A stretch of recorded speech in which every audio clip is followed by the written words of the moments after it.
I'm Emily Thompson, 32, and I never imagined my brother Daniel's wedding would become the most humiliating day of my life. Growing up, wie wäre inseparable. But everything changed when he met Claire.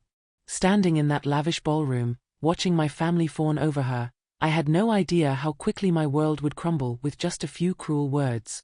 What hurt most wasn't just Claire's public mockery, but my own mother joining in. Before I tell you how my innocent 8-year-old son Liam exposed the bride's darkest secret right at the reception, let me share where this all began. Being a single mom to Liam was never part of my plan, but it became the most rewarding journey I never expected.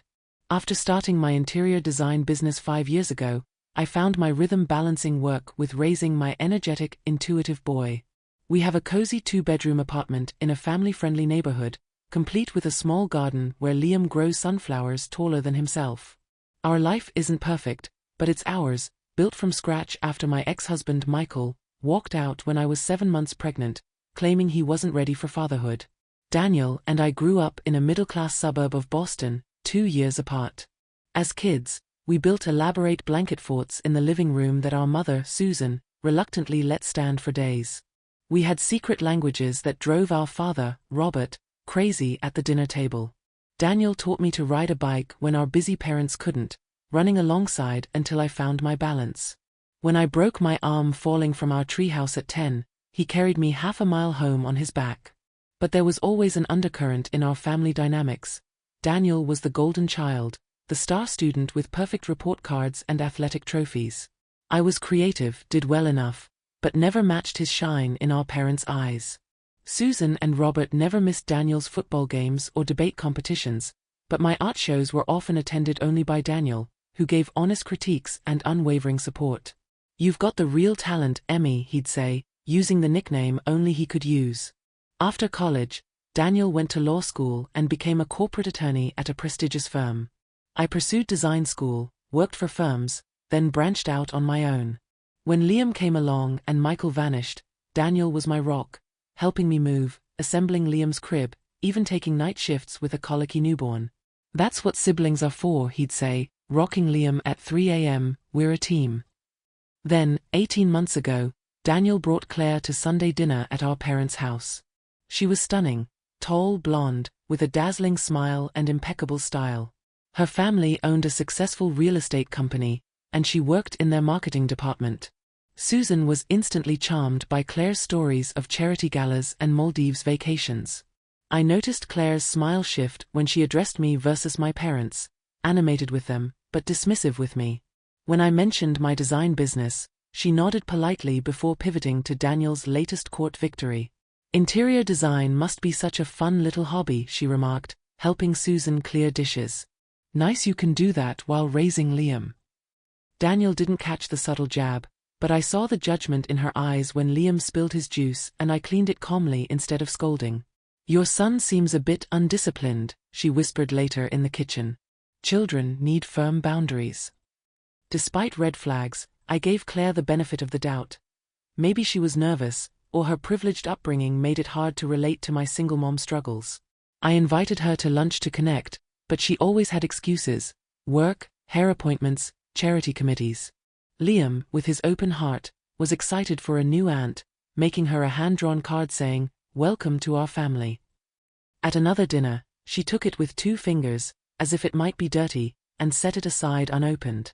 I watched Liam's face fall, and something hardened in me against this woman who couldn't spare kindness for a child. "Why doesn't Claire like my drawings?" Liam asked on the drive home. "Some grown-ups don't get how special kids' art is," I said, fighting tears. "Your drawings belong in museums." I shared my concerns with Daniel, but he was under Claire's spell. "You're not giving her a chance, Em," he said coldly. "She comes from a different world. She's trying." But I doubted she was trying at all. As their relationship grew, Daniel transformed from the supportive brother I knew into someone who prioritized Claire above all, even family. He proposed after just 6 months, announcing it at our parents' anniversary dinner with a diamond ring worth months of his salary. Susanne squealt. Robert klept Daniels Beck. I forced a smile that felt like breaking. Liam, bless him, asked if Claire would come to his school play. Her tight smile and vague, "we'll see," spoke volumes. The engagement party at Claire's family's country club was a parade of socialites and lawyers. I spent 2 weeks' grocery budget on a dress to fit in. Liam wore his first suit, hair slicked with water. I was introduced as Daniel's sister, my name and profession omitted. When guests learned I was a designer, Claire swooped in. "Emily does small residential projects. My friend Cassandra does amazing Kommerzialspaßes." The wedding planning began with a 6-month timeline. Claire hired a high-end planner who dismissed my cost-saving flower ideas. "We're not on a budget," Claire said flatly. Daniel and I want the best. I noticed she said Daniel and I, but the choices were hers. Daniel, once opinionated, now deferred to her on everything. In our family, siblings were always in the wedding party. When I asked about groomsmen, Daniel looked uneasy. "Claire thinks you should focus on Liam during the wedding. Her sorority sisters are bridesmaids, and it'd be uneven to include you." I nodded, swallowing the sting, and cried later in my bathroom with the shower running so Liam wouldn't hear. The bridal shower was another humiliation. Claire's mother rented an exclusive club's private room, seating Susan at the head table while I was placed with distant cousins. When Claire opened my handcrafted photo album, she said, "How crafty," setting it aside for an expensive vase that sparked real excitement. Later, she accidentally spilled wine on my cream dress. "Wine's impossible to get out," she said, her eyes telling a different story. Daniel grew distant, canceling our coffee meetups and visits with Liam, who kept asking when Uncle Daniel would play. My parents, absorbed in the excitement of Daniel marrying into a good family, noticed nothing. 2 weeks before the wedding, Liam spent hours drawing a family picture. Daniel in his lawyer suit, Claire in a princess dress, himself in a dinosaur shirt, and me holding hands with everyone. "So we remember we're family," he explained. I framed it in gold-painted wood. At the rehearsal dinner, Claire said, "How sweet," then tossed it in a decorative trash bin when she thought no one saw. I retrieved it, unsure whether to tell Liam. I considered skipping the wedding, but I loved Daniel and knew my absence would cause a lasting rift. "We'll go for the ceremony and a bit of the reception," I told Liam. "Uncle Daniel will be happy we came." Liam, excited for another drawing he'd made for Claire, said sleepily, "You have the biggest heart," as I tucked him in. The wedding day dawned bright, mocking my turmoil. Liam burst in at 6 a.m., thrilled for his fancy clothes and our splurged limousine. I wore a clearance forest green dress I'd altered, modest but flattering, with silver earrings Daniel gave me for my 30th. The ceremony was at St. Catherine's Cathedral, booked with a donation from Claire's father. We arrived early, but the front pews were reserved for family of the bride. A clipboard-wielding woman placed us in row 12. "Those are the assignments," she said sympathetically. The slight stung, but I led Liam to our seats, far from the altar. Susan and Robert, escorted to the front, didn't look for me. The ceremony was beautiful. Candlelight, string quartet, Daniel beaming. Claire's silken lace dress cost more than my rent. From our distant seats, I felt joy for Daniel's happiness, sadness at our distance, and worry about Claire. Liam whispered questions, squeezing my hand during the vows. "Now she's really family, right, Mom?" he asked. I hoped so. In the receiving line, Daniel gave a distracted hug before Claire's mother pulled him for photos. Claire offered a cool cheek. "Congratulations," I said warmly. "Thanks for coming," she replied, ignoring Liam's drawing. "Put it with the gifts, sweetie," she said without looking. I promiset Liam vet y later. The reception at the Belmont Hotel was a winter wonderland, crystal decor, ice sculptures. During cocktail hour, I took champagne for courage. Liam, bored, watched riverboats. Claire's friends gave me pitying looks, whispering about my single mom life. In the restroom, I overheard Claire, "Daniel's family is so provincial, especially his sister. That off-the-rack dress? And her kids' behavior." Back in the ballroom, Susan criticized my appearance. "Claire's friends are so elegant. Try harder with her, Emily. Don't mention your situation. It makes people uncomfortable." I clenched my jaw, anchored by Liam's presence. At dinner, we were seated at the back with strangers, barely able to see the head table. Liam watched intently, sensing our outsider status. The father of the bride's toast emphasized Daniel's fortune in joining their family, announcing a new job at his firm, dismissing Daniel's pro bono work. Daniel didn't protest. Toasts continued, but Daniel never mentioned our shared history. As dessert arrived, I planned our exit, until Claire took the microphone. "Thank you all for this perfect day," she began, thanking her parents, Daniel's parents, and her bridesmaids. Then her tone shifted. When I met Daniel, I wondered about his background, so accomplished, yet certain family elements, particularly his sister's circumstances. A pathetic single mom who couldn't keep a man. Talk about contrasts. The room fell silent. My face burned as eyes turned to me. Then Susan laughed. "Claire, you're too much, but you're not wrong. Emily was always our challenging child, like a discount model, not quite right for display." Laughter spread, Claire smirking. "Children deserve a proper family, not someone with poor judgment." More laughter. I froze, hands shaking, unable to look at Liam. Daniel looked uneasy but said nothing. The DJ tried to pivot to the first dance, but Claire's final jab, "We know who got the good genes, sorry Emily," lingered. Liam tuchet my arm. "Can I go to the bathroom?" Numb, I directed him past the dessert table. As Daniel and Claire danced, Liam climbed onto the DJ's stage, grabbing the microphone. "Excuse me," his clear voice rang out. The music stopped, all eyes turned. "I know something about the bride. 3 weeks ago, at Green Hills Mall, I saw Aunt Claire with a man who wasn't Uncle Daniel. They were kissing by the fountain, like in movies. He had dark hair, a beard, a blue jacket with patches. He gave her a key and said, 'Can't wait for next weekend.' She said it'd be their special place." Gasps echoed. Claire went pale, Daniel froze.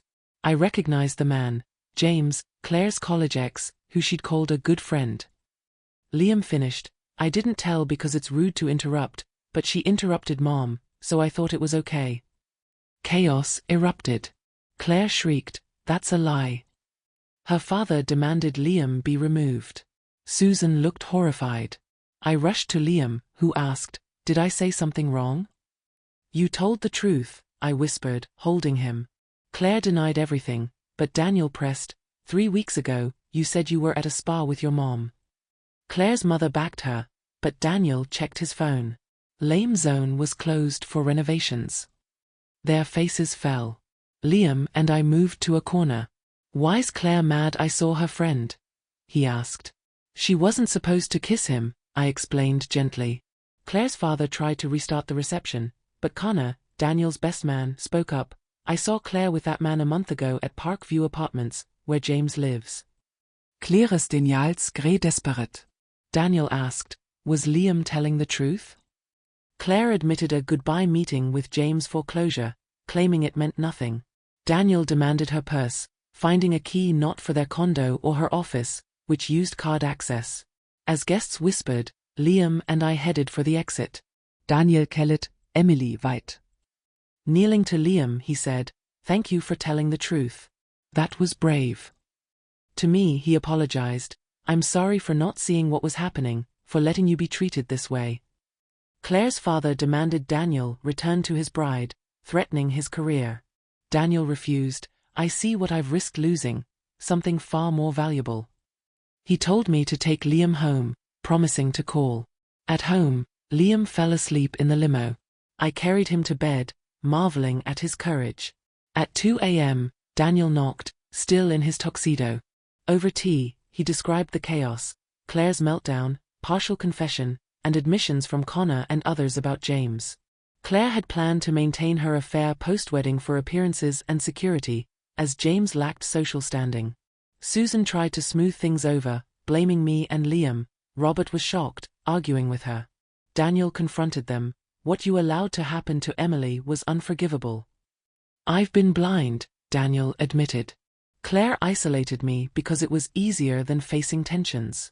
Jurese strongest personino, rising Liam, building your business. "I want to be the brother and uncle you deserve." We talked until dawn, beginning to rebuild trust. Liam woke, climbing between us. "Did you and Claire fix everything?" Daniel explained they wouldn't marry, valuing truth. Liam asked for video games. Daniel promised pancakes. The next morning, Daniel began annulment proceedings. Claire's family retreated to Maine, citing irreconcilable differences. Reconciliation with our parents was harder. Robert apologized first. I let Susan's ambitions override decency. Susan sobbed, admitting her cruelty stemmed from a stranger within. Liam's forgiveness, offering his hand, opened space for therapy with Dr. Elaine Winters, unearthing dysfunctional patterns. I voiced my hurt at being the lesser child, demanding respect, not pity. Daniel became a regular again. Sunday dinners, Liam soccer games, Lego afternoons. Connor asked me to coffee, confessing admiration. We dated cautiously, his support for Liam and my work building trust. By Thanksgiving, our family gathering was warm. Susan cooked childhood favorites, Robert engaged Liam, Daniel brought Sarah, a kind librarian. Connor held my hand, noting our progress. My business thrived, guests impressed by my dignity hired me, and Daniel connected me with colleagues. Liam won a Courage Award at school for standing up to a bully, crediting my honesty. On his 9th birthday, our backyard party was simple but joyful. Robert grilled, Susan led games, Daniel and Sarah brought Legos, Connor stood beside me. Looking at our mended family, I felt gratitude for Claire's cruelty, which catalyzed healing. Liam's wish over his candles symbolized our freedom through truth.